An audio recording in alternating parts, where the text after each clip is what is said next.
everybody, and welcome to my video diary. If you're new, welcome. If you've been watching, thank you so much.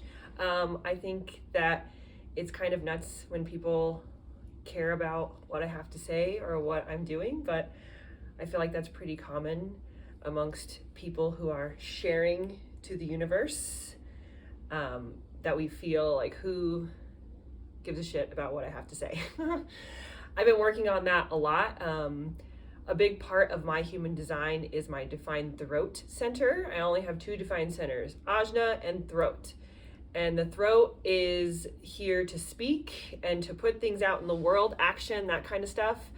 But I was never really comfortable with my voice or what I had to say. And then as I got more comfortable with it, I realized I was really curating my words and my choices of how I wanted to convey things. So I would be all up in here trying to get things to sound a certain way, trying to use certain words, especially when I found my human design mentors. I really wanted to speak like them, and I really wanted to convey information in the way that they did, because it felt so awesome to me to hear them talk that I wanted to do that to somebody else. But I didn't realize that the reason that it was so awesome to hear them was because it was so genuine and it was themselves that I was really drawn to. So now I just kind of show up and talk as myself. I didn't really have a huge plan today. I knew I wanted to put something out, and rather than stress myself out by coming up with like an idea of a really cool diary or whatever, I was like, you know what, go back to the basics. And so I'm just going to talk about food. How does that have to do with human design, you might ask? It does. There's a little piece, not a little piece, but there's a piece of human design. I'm petting Nimbo down here. You probably can't see, but that's what I'm doing. There's a part of human design, they're called your variable, and there's 4 arrows at the top of the chart. Left side's red, right side's black. The top left arrow, red arrow, is called your determination. I've also sometimes heard it referred to as digestion. I'm probably gonna get yelled at for, that's not the correct terminology, but whatever. Determination, digestion, it all has to do with how we take in food and information. So that's why you can think about it in both ways. So there are 6 different, I guess, colors is what they're called. We have so many crazy words in human design for each variable, or for that variable at least. There's 6. I don't know if they're all called colors, but we'll say for the determination variable, there's 6 different kinds. There you go, kinds. And they all have different names. I am alternating, sometimes called alternating appetite. Right? No. Yes, I think that's right. Anyway, actually, reverse. It's appetite, but my particular appetite is alternating because of each of the 6, there are 2 different kinds. See, this is when human design gets kind of nutty. So I'm not going to worry about the words that I use, and I'm just going to kind of explain it as simply as I can. There are 6 determinations, and of each of those 6, there's 2 different flavors of that determination. There's appetite, light, sound, thirst, I think is one of them. I don't remember them all. But when you think about it, the names sound like food stuff, eating stuff, things like that, you know? Maybe not light, but when we talk about it in human design, like let's say you had light determination, you would talk about how indirect versus direct light. I think those are the 2 ones, and it's about like eating food in daytime versus nighttime, or light on you, not light on you. I think that's kind of the gist of that one. Again, I haven't really gotten too far into the variable, particularly this one, because I don't really like it. I don't really identify with my determination variable when it comes to food, but when it comes to information, I kind of do. So, oh, it looks like my camera's falling, so we're gonna lift you up a little bit. There we go. That looks better. So I am alternating appetite. This means that I do best when I eat food that is the same, like a lot of the same thing, and then change to a lot again of the same thing.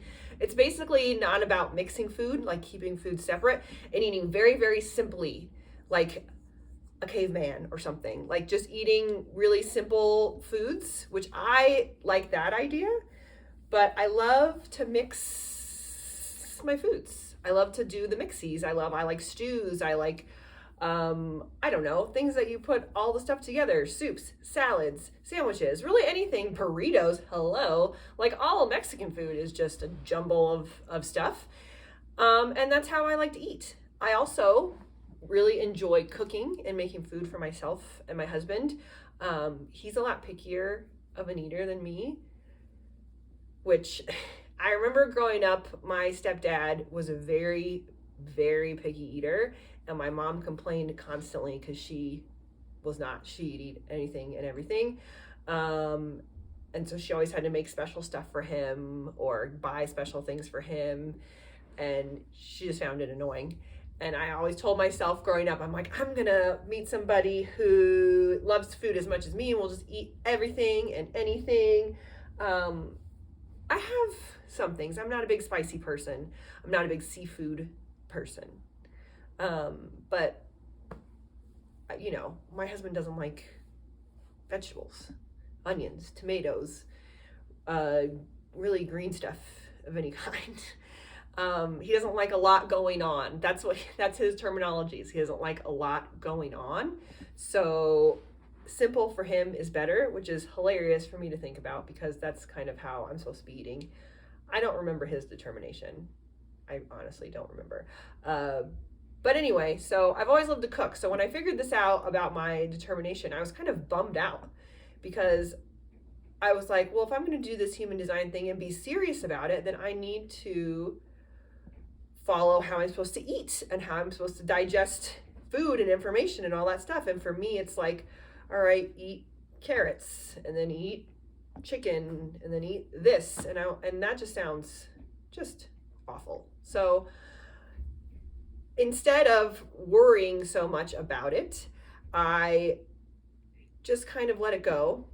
And so I don't really pay a lot of attention to the my appetite determination. I do make certain things and eat it for like 3 days in a row. So maybe that's kind of part of it. I don't really stick to one thing though. I like to eat a bunch of different things. I like variety. If we go out to a restaurant, I like to order a bunch of little things and eat like that. Like that's the way I choose to eat. And that's the way I cook. And so when I found out about this, like I said, I was kind of like, bleh. Sorry, my camera's really irritating me. I'm trying to make it straight. I think I'm doing it. So hopefully it's straight. Anyway, so I still enjoy cooking and eating the same way that I do. I think about my alternating appetite more when I think about information and how I take in information and how I process things. One at a time is better for me, and that is the part of my determination that I was like, oh, this is kind of cool. Like I focus better on one thing at a time, especially when it comes to information and when I'm learning about something. It's hard for me to learn about a lot of different things at once. It's easier for me to focus on something and go, okay, I'm going to learn about this, and to not have any sort of outcome of what I'm going to learn or what I'm going to use with this information, nothing like that, just more of a, this is interesting, so let's learn about it until I don't want to anymore, and then I'll move on to something else. So yeah, that's kind of how I look at my appetite and determination. And I've always been really a big food person. I like to eat, I like to cook. All bodies are beautiful and wonderful, and however you are built genetically or whatever you do to yourself, great. Genetically, I'm a string bean. I'm tall and lanky and skinny. That's just how it is. That's how what my dad looks like. That's just what it is. I've always kind of known that I don't really have to worry about weight, because I don't really gain weight. I've probably gained like 10 pounds in the last 5 or 6 years, maybe. I don't know. I think I'm like 135. For the majority of my life, I was between like 125 and 130. I'm almost 40, so I know that I am going to gain weight, but I also know that genetically this is what I look like. So I've never had to worry about food or think about food in that sort of way. I've just eaten whatever I want, whenever I wanted to. There was the exception. I've been waiting tables pretty much my entire life, and then I got a day job where I sat at a desk for like 10 months. I had that job. And over the first like 6 or 7 months, I gained like 20 pounds maybe. And I could tell, like, this was the first time ever in my life where I could tell that I had gained weight, and like I could feel it in my clothes. This has never happened to me. I was like in my mid-20s. And it was weird. I went up to like a size 8 and I was like, oh God, I'm a size 8. Don't bash me, people. I'm skinny. Sorry. This is what it is. My nickname at every restaurant I've ever worked at my entire life is Flaca, which is skinny girl, or skinny woman, I guess. I don't know. Skinny. And I like it. I've always enjoyed it. It's every restaurant I've gone to. I don't have to say it. They call me that. And I think I enjoy it because it reminds me of everywhere that I've worked, but also I am skinny. Like, that's just what I am, tall and skinny. So when I gained weight and I was like 145, close to 150, I was like, oh God. And I'm saying the numbers out loud because I want you to know that everybody's journey is different. Everybody looks different. And I'm not ashamed for the fact that I'm skinny, just as much as no one should be ashamed for what they look like, you know? And I'm not bragging. This is just what it is. This is what I look like. So when my clothes got tighter and I realized like I have to actually go buy new office clothes because nothing really fits me, I was like, oh, this is kind of scary. So I signed up for a half marathon and I started using, I think it was MyFitnessPal. Again, this was like almost like 13 years ago, maybe. And I started actually tracking what I ate. That was the first time I'd ever done that.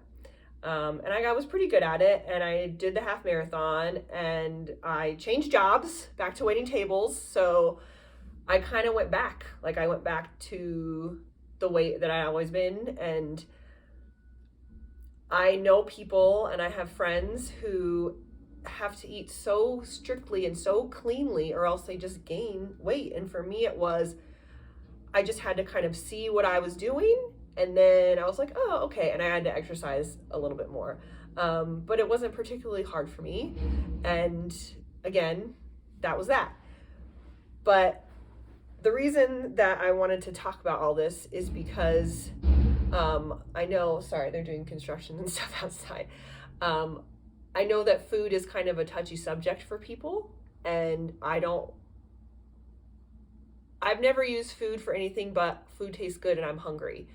When I am emotional or if I'm like have anxiety, I cannot eat. I don't eat. When people talk about emotional eating or eating for comfort, that doesn't make sense to me. It's never made sense to me.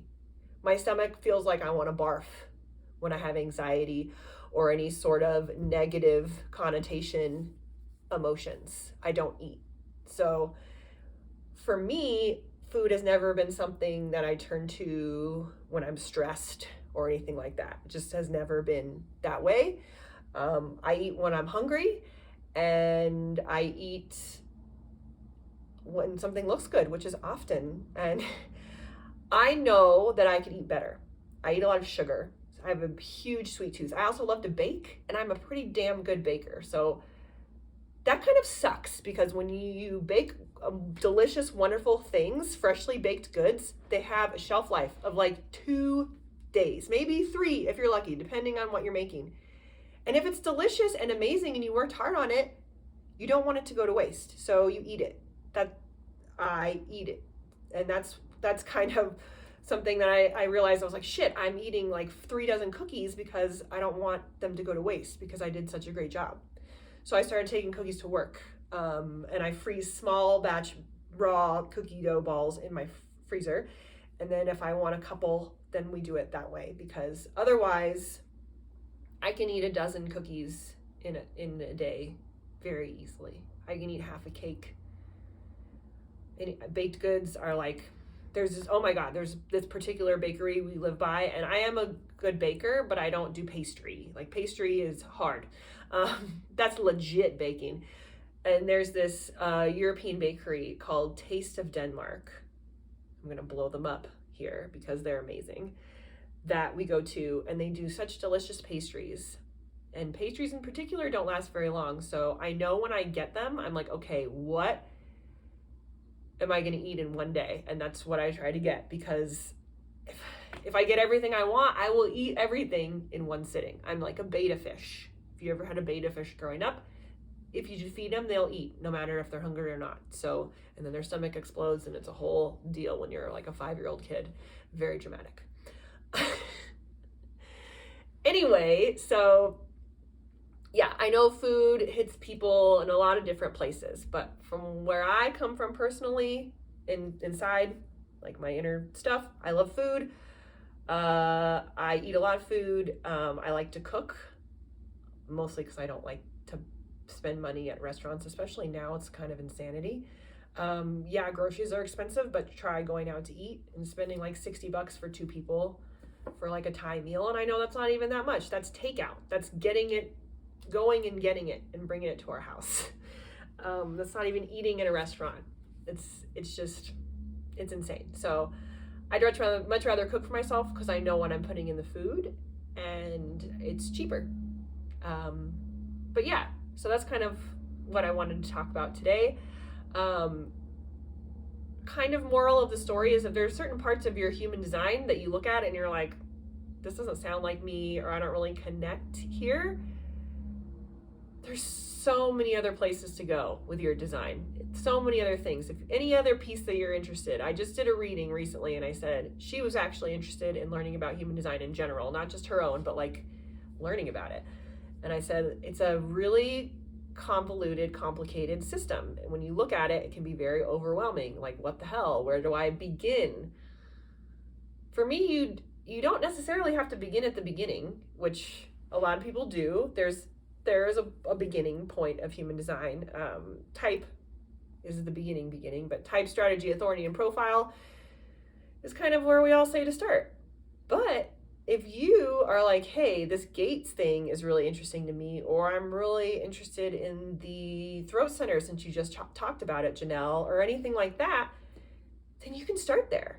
You can start at gate 5 and go, this is interesting, I'm going to learn about this gate. You can start at your personality sun gate. You can start at your determination arrow, since that's what I was talking about today, top left. You really can start wherever you want if it's interesting to you. And you can take the parts of it that really resonate with you and leave the rest. I stole that line. That's from Rebecca. It's part of our podcast, like intro and the words, which is coming out so soon. I'm so excited. I know I've been all over the place today, but I really could give a shit.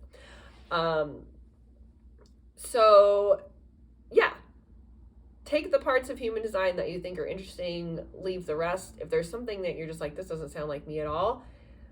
First of all, variable is very sensitive to change within minutes of birth time. So I was born at 4:39 as far as I know, PM. But what if I was born at 4:42? That might change my determination variable. And then I would be like, oh, well, this makes more sense. It's okay. That I'm not super worried about. But yeah, that's why when we talk about human design, it's like to the minute birth time, is because there's parts that change in those minutes. And if you're interested in those parts, then you should be pretty clear on your birth time to the minute. To the second, some people even say. It's kind of crazy. But anyway, even if you have the correct birth time and this is your energy, like there's going to be parts of it where you're like, that's how I feel about determination variable. But I love food, so that's why I want to talk about it. And ultimately, if I wanted to like get really, really serious about my design, one, I'd have to be sleeping alone, which not happening. Two, I would need to pay more attention to my diet and really simplify. That would probably be the best word, is like simplify it down. But instead, I'm going to pay attention to how I take in information and simplify that and focus on one thing at a time in that regard. And that feels good to me. So I guess I will leave you with that. Again, thanks for watching me or listening to me talk about my life and human design. If you have any questions, or if you want me to talk about something in particular, please leave a comment. Thank you again. If you are a watcher of my diary, I'm getting more and more into it as the days go by. So bye-bye. Thank you.